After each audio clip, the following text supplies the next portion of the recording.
ሰላም ውድ የቻናሌ ቤተሰቦች እንዴት ናችሁልኝ? እኔ በጣም ደህና ነኝ። እንግዲህ ዛሬም ተመልሰን ተገናኝተናል በሌላ ቪዲዮ። ዛሬ የምንጎበኘው የዛሬ ጉብኝታችን የሚሆነው ከ22 ማዞሪያ ጎላጎል ወደ ቦሌ መድኃኔዓለም ወይም ደግሞ ኤድና ሞል አካባቢ ነው የምናደርገው። በእርግጥ ኮመንት ላይ የሚጠይቃችሁኝ ነበራችሁ። እንዲሁም ደግሞ እዚህ የተጀመረ አዲስ እጅግ ትልቅ ፕሮጀክት አለ። ይሄኛው መንገድ ኦልሬዲ ተጀምሯል። ለረጅም ዓመታት ይሰራል ተብሎ ሳይሳካ ቀርቶ ነበር። እንግዲህ እንደምትመለከቱት አሁን ጎላጎል ጋር ነኝ ያለሁት ማለት ነው። እንግዲህ ከጎላጎል አድርገን ቀጥታ አዲሱንም ስቴዲየም ቃኘት እያደረግን ወደ ቦሌ መድኃኔዓለም እዛ አካባቢ እናመራለን። እንግዲህ ከስራ በኋላ ነው ወይ ደግሞ ከ11 ሰዓት በኋላ ነው ቀረጻው እየተደረገ ያለውና ግርግሮች ይታያሉ። እንግዲህ እዚህኛው አካባቢ ጋር አዲስ ነገሮች አሉ። አዲስ ታክሲ ተርሚናል ተሰርተዋል የምትመለከቱት ማለት ነው። ከዚህ በፊት ምናልባት የምታውቁት ካላችሁ ሞባይል ቤቶች እንደዚሁም ሱቆች ናቸው የነበሩት እዚህ ተርሚናሉ ጋር። ከዛ በኋላ ግን በቅርብ ነው ይሄኛው የተጀመረው ይሄ ታክሲ ተርሚናል። እንደምታዩት አካባቢ በጣም በህንፃዎች የታጠረ እንደዚሁም ደግሞ በጣም ሞቅ ያለ የንግድ አካባቢ ነው። እንግዲህ ዛሬ የምናየው ይሄንን ነው የሚሆነው ማለት ነው። ፕሮጀክቱ እንግዲህ የተጀመረው ይሄ መንገድ ግንባታው በተለይ ከታችኛው በኩል ከቦሌ መድኃኔዓለም አቅጣጫ ነው የተጀመረው። በጣም ትልልቅ ቁፋሮች አሉ። እንደዚሁም የቱቦ መቅበር እና የተለያየ እንትኖች ናቸው የተደረጉ የሚገኙት።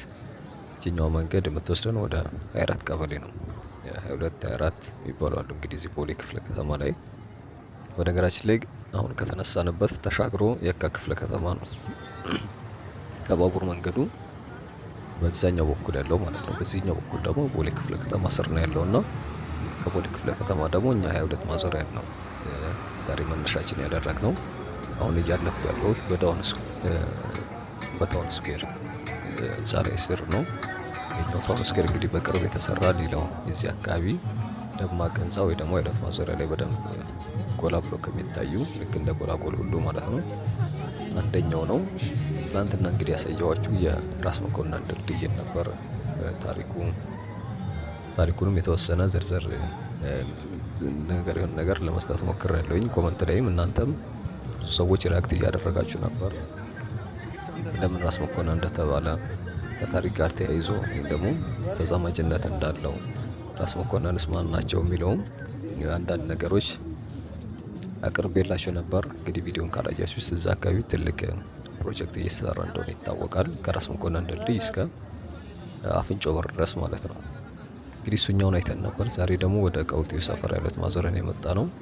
እዚህኛው አካባቢ እንግዲህ በብዛት የንግድ ወይ ደግሞ የፋሽን ሰፈር እንደሆነ ይታወቃል። እንደምታዩት ዙሪያውን እንኳን እየሄድን ያለንበት ዙሪያው እንዳለ እዚህም እዛም ቡቲኮች ናቸው የሚታዩት። ግን እዚህ አካባቢ ሲቀርጽ ለኤዲቱላ በጣም ከባድ ነው። ምክንያቱም የተለያዩ ዘፈኖች ስለሚከፈቱ ምናልባት ኮፒራይት ይላልና እንግዲህ መንገዱ ለማንኛውም ይሄኛውን ነው ዛሬ የምናየው ማለት ነው። አጠቃላይ የሆነ ነገር ለመስጠት ያክል ያው 22 ማዞሪያ ለምን 22 ማዞሪያ ተባለ የሚለው እንግዲህ ከታሪክ ወይ ደግሞ ትላንት እንዳየነው ሁሉ ዛሬም እዚህኛው የተወሰነ ማብራሪያ ለመስጠት እንግዲህ 22 ማዞሪያ 44 ማዞሪያ 3 ቁጥር ማዞሪያ እንዲህ የሚባሉ ሰፈሮች አሉ አዲስ አበባ ውስጥ አይደል። እነዚህም ከከተማ አውቶቢስ ወይ ደግሞ ከአንበሳ አውቶቢስ ጋር ተያይዞ እነሱ የሚያዞሩበት አካባቢ ሲሆን ከዛ የተገናኘ ስያሜ እንደሚያገኙ ወይ ደግሞ ሰው ከዛ ነገር ተነስቶ ስያሜ እንደሚሰጥ ይታወቃልና እንግዲህ ከተማ አውቶቢስ ወይ ደግሞ አንበሳ ከኃይለ ሥላሴ ጀምሮ አገልግሎት እየሰጠ የሚገኝ ሌላው ትልቅ የሀገሪቱ በተለይ ትራንስፖርት ዘርፍ ላይ የተሰማራ ተቋም ነው። በተለይ አሁን ላይ በመንግስት ነው በርግጥ ከደርግ ጀምሮ። ከዛ በፊት ግን እዚህ በንጉሳዊ ቤተሰብ አማካኝነት ይተዳደር የነበረው ወይ ደግሞ ባለቤትነቱ በእነሱ ስር ነው የነበረው ይመስለኛል። ከ1943 ነው የሚለው ወይ ደግሞ እስከ 45 ድረስ ባለው ውስጥ ነው እንግዲህ ስራ የጀመረውም በ40 አውቶቡሶች አማካኝነት እነዚህ ጣሊያኖች ትተዋቸው ቢሄዱ ባሶች አማካኝነት ነው እንግዲህ ትራንስፖርትን የጀመረው። ከዛ በኋላ ግን ራሱን እያዘመነ እያሻሻለ አሁን ላይ እንኳን በእርግጥ ሜቴክም የሚገጣጠማቸው ባሶች አሉ እዚህ ወደ ቢሾፍቱ አካባቢ። በተለይ እነዚህ ተደራራቢ ባሶች አሉ አይደል? አንድ ከላይ አንድ ደግሞ ልክ እንደ ግራውንድ አይነት ከስርም ከላይም የሚጭኑ አሉና እነሱ እዚሁ በሜቴክ አማካኝነት የሚገጣጠሙ ናቸው። እንግዲህ ከእነሱ ጋር ተያይዞ ይህን ይመስላል ማለት ነው። አንበሳ አውቶቡስ የተወሰነ ሃይላይቱን ለመስጠት እንግዲህ ዛሬ ግብኝታችን ስለዚህ የሚሆነው ከ22 ማዞሪያ ይሄ ነው ማለት ነው ታሪኩ። እንግዲህ አሁን ያለሁት ወደ 22 ማዞሪያ ሰቨናፕ የሚባለው አካባቢ በድሮ ስሙ ማለት ነው። እነዚህ ቡቲኮቹ ያሉበት አካባቢ ሰቨናፕ አካባቢ ወይ ደግሞ 22 ማዞሪያ አዋሽ በመባል ነው የሚታወቀው። ምናልባት ድሮ ደግሞ አስመራ መንገድ ነው የሚባለው ይሄኛው ጎዳና። እንግዲህ ምናልባት እሱ ደግሞ ያኔ ከኤርትራ ጋር በነበረው እንትን ሊሆን ይችላል አስመራ መንገድ ተብሎ ስያሜ የተሰጠው።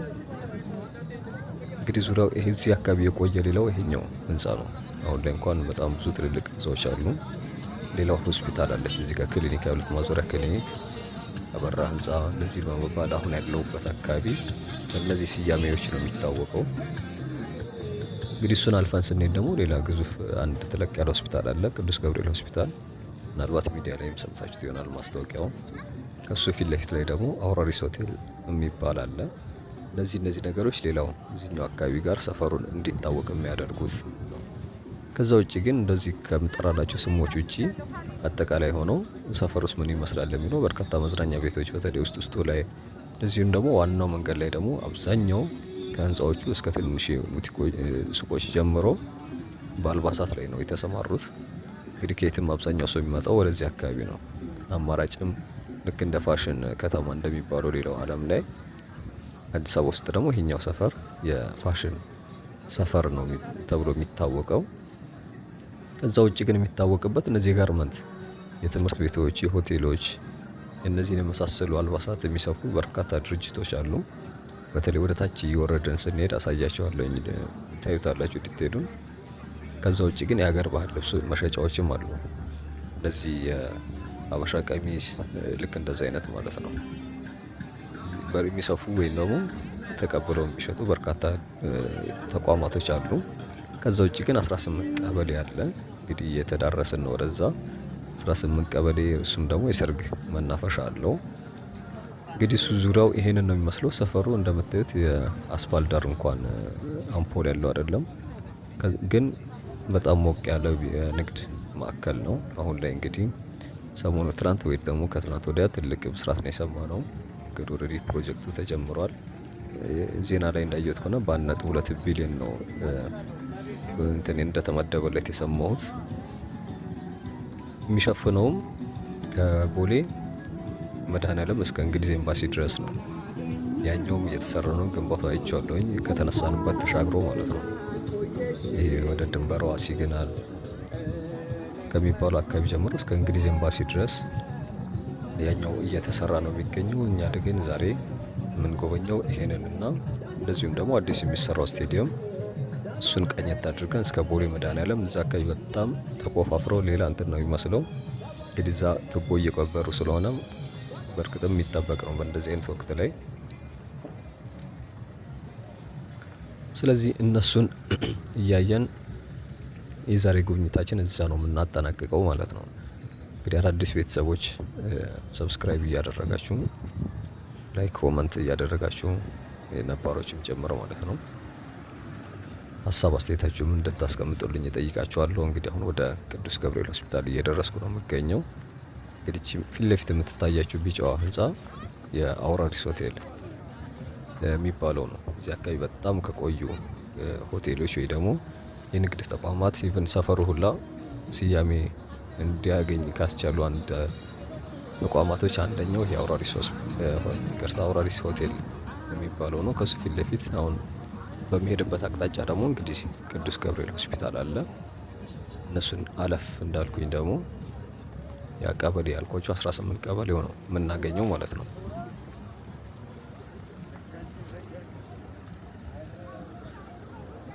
እንግዲህ በዚህኛውም በር አንደኛው በሩ በዚህ ወርታች ስትሄዱ የሆስፒታሉ በር ነው። እነዛ አረንጓዴ የሚታያቸው ዛፍ ነገሮች በታች በኩል ማለት ነው። እዛ ጋር አንድ መግቢያ ያለው፣ ሌላው መግቢያው ግን በዚህኛው በኩል በዋናው መንገድ ይዞ። በነገራችን ላይ ሰፊ ነው ሆስፒታሉ። የግል ቢሆንም ልክ ትልልቅ የመንግስት ሆስፒታሎች እንደሚይዙት አይነት ሰፋ ያለ ኤሪያ ላይ ያለ ሆስፒታል ነው። እንግዲህ ከሱ ጋር ቀጥሎ ያለው አስፋልት ደግሞ እሱም ወደ 24 ቀበሌ ወደሚባለው ቅድም ስንነሳ ያልኳችሁ በዛኛው ይወስዳል። በዚህኛውም ደግሞ ወደዛው ነው፣ ወደ 24 ቀበሌ ነው የሚወስደው እና እሱኛው አስፋልት ነው የምናገኘው። እሱን ሻገር እንዳለ ነው ወደ ቀበሌው የሰርግ መናፈሻ ያልኳችሁ ወይ ደግሞ የሰርግ አዳራሽ አለ ያልኳችሁ እዛ አካባቢ ጋር ነው የሚጀምረው። እንግዲህ እንዲህ እያልን ወደ ጤና ጣቢያው ወይ ደግሞ በድሮ ስሙ አሁን እንኳን ጤና ጣቢያው የለም፣ ወደ ፖሊስ ጣቢያ ስለተቀየረ ማለት ነው። ከፖሊስ ጣቢያው ፊት ለፊት ደግሞ ሆስፒታሉ ነው የምናገኘው። እዛ ሆስፒታል ላይ እንግዲህ ይቅርታ ስቴዲየሙን ነው የምናገኘው። ስቴዲየሙ እንግዲህ በጣም ሰፊ ቦታ ላይ 67 ሄክታር መሰለኝ የሰማሁት ቦታ ላይ የሚገነባ በጣም ሀገሪቱ ላይ ትልቁ ስቴዲየም ምናልባት ሊሆን የሚችልበት ባህር ዳር እና መቀሌ በእርግጥ ቁጥራቸው ስንት እንደሚይዝ በእርግጥ አላውቅም። ባህር ዳርም በእርግጥ ትልቅ ስቴዲየም ነው። እዛ ነቀምት ወደ ሐዋሳ መቀሌ እየተሰሩ እንደሆነ ይታወቃል። ደሴ ወልዲያ አካባቢ ይመስለኛል በሼህ አለሙዲን እየተገነባ ያለ አንድ ስቴዲየም ነበር። ምን ላይ እንደደረሰ እንኳን አላውቅም። ነገር ግን እንግዲህ ይሄኝ ደግሞ ከተማው ላይ ሌላ አዲስ ተጨማሪ በጣም ኢንተርናሽናል ስቴዲየም ነው እየተሰራ የሚገኘው። ምናልባት በዚህ አመት ይጠናቀቃል ሲባል ነበር የሰማሁት። በቅርቡ ደግሞ በተለይ መንግስት አካላት መጥተው እንደጎበኙት ይሄ ሰፈር እኔ አቅርቤላችሁ ነበር። በነገራችን ላይ ከቦሌ መድኃኔዓለም ተነስተን እስከ 22 ድረስ የሆነ ቀን አብረን ስንጎበኝ ነበር አይደል? የቆያችሁ ቤተሰቦች ታስታውሳላችሁ። እንግዲህ ስቴዲየሙ 62,000 ተመልካች ነው የሚይዘው። ከስቴዲየምነት ባሻገር ግን የዚህ የመዋኛ አገልግሎት የሚሰጥ እንደዚሁም ደግሞ ወደ 10,000 መኪና ማቆሚያ፣ ከዛ ውጭ ደግሞ የዚህ የባስኬትቦል እና የቮሊቦል መጫወቻም ይኖረዋል። እንግዲህ እሱ ሲያልቅ ደግሞ ይሄ ሰፈር በጣም የሚገርም ሰፈር እንደሚሆን ምንም የሚያጠያይቅ አይመስለኝም። እንግዲህ ቀበሌዋ እንዴት ናት? እቺ ነች። እችኛው በተለይ የመዝናኛ አዳራሿ ናት። እችኛዋ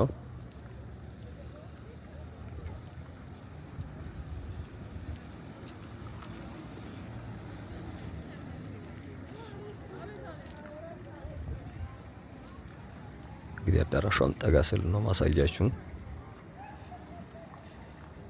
እንግዲህ በድሪያ ሲቲ ሞል የምትባለው እችኛው ህንጻ ነች። ምናልባት ማስታወቂያ ላይ ሰምታችሁ ይሆናል ብዬ ነው። በቅርብ ነው የተሰራው እሱም ለዛም ነው ሲያስታውቅ የነበረው። እንግዲህ የሰርግ አዳራሹ ይሄ ነው። በዚህኛው በኩል ነው መግቢያው። 18 ቀበሌ ፋና የሰርግ አዳራሽ ወይ ደግሞ በሸማቾች ስር ነው የሚተዳደሩት እነዚህ ቀበሌ እንትኖች። ባለፈው ከብራስ ወደ አትላስ ያለውን ፕሮጀክት ሳሳያችሁ የኮሪደሩ ማለት ነው። እዛም አካባቢ ፋና ወይም ደግሞ ሻዳ መናፈሻ ወይም ደግሞ አዳራሽ አለ የሰርግ ብያችሁ ነበር። ልክ እንደሱም ሁሉ ይሄኛውም ሌላኛው ነው ማለት ነው። እዚህኛው ወረዳ 3 ስር ነው ያሉት ሁለቱም፣ ቦሌ ክፍለ ከተማ ወረዳ 3 ስር ማለት ነው።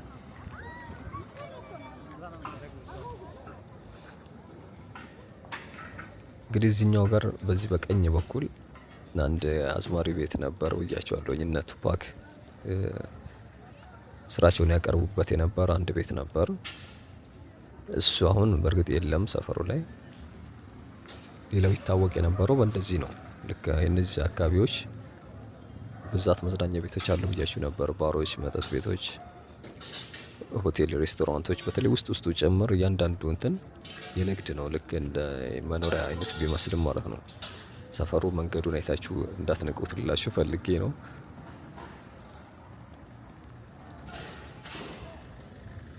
እዚህ ጋርመንቶች እያያችሁ ነው አይደል? እዚህ መደዳውኑ ከላይ ጀምሮ ልክ እዚህ ድረስ ምናልባት ሌላ ወሬ እያወራሁ እንትን እያልኳችሁ ካልሆነ በስተቀር በርካታ ቤቶች አሉ። የጋርመንት እንደዚሁም ደግሞ የሀገር ባህል ልብስ መሸጫዎች። በነገራችን ላይ እየቀረብን ነው የምንገኘው ወደ ስቴዲየሙ፣ ወደ ፖሊስ ጣቢያው እየተጠጋን ስለሆነ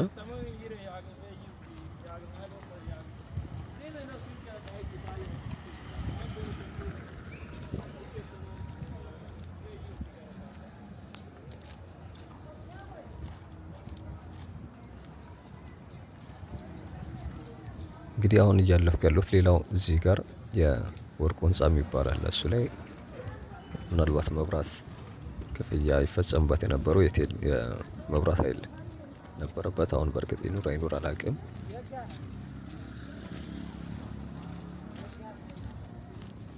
እንግዲህ ይሄኛው ፕሮጀክት እንዳልኳችሁ ሲጠናቀቅ ምናልባት በጣም የሚገርም እንትን እንደሚሆን አያጠያይቅም። ልክ በኮሪደሩ ስታንዳርድ የሚሰሩት ነው የሚመስለኝ። ምናልባት ከሰሩት እንትን ካሉት መንገዱ ያው ይሰራል ከተባለ ኢቭን ከዶክተር አብይም በፊት ጀምሮ ረጅም ጊዜ ይሰራል ተብሎ በበጀት እጥረትና በተለያዩ ምክንያቶች ሳይሳካ የቀረ እንትን መንገድ ነው የነበረው። አሁን ላይ ያው ጀምረውታል። ለሰፈሩ ደግሞ በተለይ ጥሩ እንትን ይመስለኛል። ስለዚህ ከአሁን በኋላ የምናየው የስቴዲየሙንና እንደዚሁም ደግሞ የተጀመረውን ወይ ደግሞ የተቆፋፈረውን አካባቢ የቦሌ ትምህርት ቤቱ አካባቢ ያለውን ነው የምንጎበኘው። እንግዲህ ወደ ማምሸቱ እየሄደ ነው። ሀሳብ አስተያየታችሁ ማስቀመጣችሁ እንዳትረሱ። ከሌላ ቪዲዮ ይዤላችሁ እመጣለሁኝ። እስከዛ ጊዜ ድረስ ደግሞ መልካም ጊዜ እንዲሆን እመኛለሁ። ባክሳችሁ ስለተከታተላችሁኝ በጣም ነው የማመሰግነው። ቻው፣ መልካም ጊዜ።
Celle que j'ai, il y a 100 pour ça la million après le mien.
نشوف